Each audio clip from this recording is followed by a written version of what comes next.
What's going on, guys? So, quick video today. The importance of lifting heavy.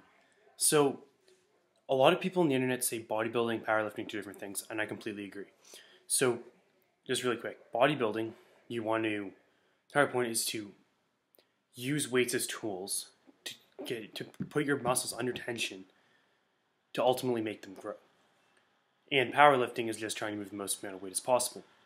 Now, people have turned this around into a way that you don't need to lift heavy to get big. And I will agree with this to an extent. If you are an all-natural athlete, if you're taking anabolics, 100% I agree. Go watch Rich Piana's channel. He'll tell you exactly how he trains, and he trains extremely light, and it works for him. Now, for natural athletes, you need to lift heavy in order to get big. And here's why. So, take a look at something.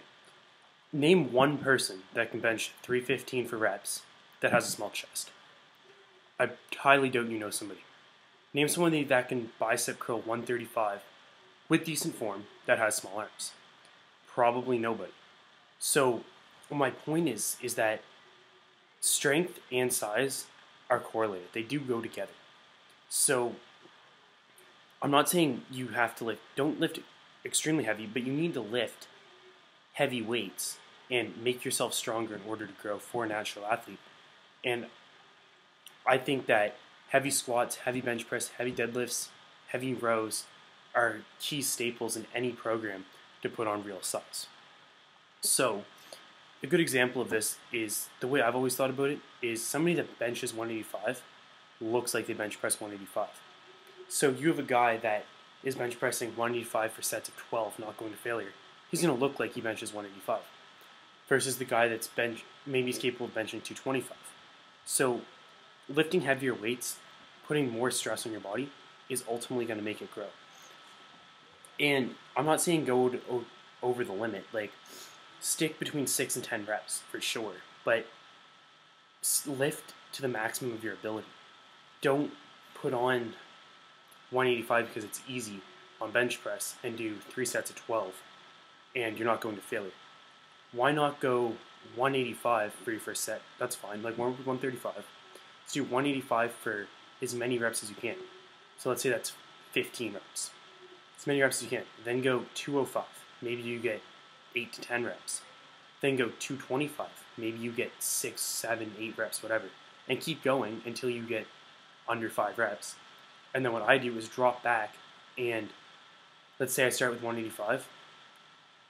So let's say I pyramid up to 245 for a few reps. Then I'll drop back to 185, 205, and do sets of 6 to 10 reps. So that's the way that I look at it, is that, and over time I'll get stronger. So everyone's always talking about training weight, and that's, yeah, I kind of agree with that term. So for an example, after I pyramid all the way up to those heavy sets, I'll drop back to my training weight, which I don't really think you have a training weight. I think that you have to vary it. I think you have to lift heavy. I think you have to lift light. And you kind of have to do it all if you want to build a rounded physique. So, but anyway, your training weight will ultimately go up over time as you progressively lift heavier. If you lift the same weight for 1 year and you do it the same way every single time, your body's probably not going to change. And there's a lot of proof behind this. Getting stronger is the key to getting bigger for natural bodybuilders. And I will stand by that 100%. Now, if you're an enhanced athlete, completely different story. I don't know what to add. I have no experience in that, so I can't really help you out. But I just want to clear that up, that you need to do it all. You need to lift heavy, you have to do the heavy compounds, you have to do the unilateral movements like dumbbell presses, single-armed rows, even like single leg extensions. You have to switch it up or you will become disproportionate. But you need to lift heavy, moderate, and light. They're all a part. They all need to be a part of your routine. If you want to get a well-rounded physique, you have to be doing them all. That's it. That's my advice. Hope this is useful. Give this video a thumbs up, comment, subscribe, and I will talk to you guys soon.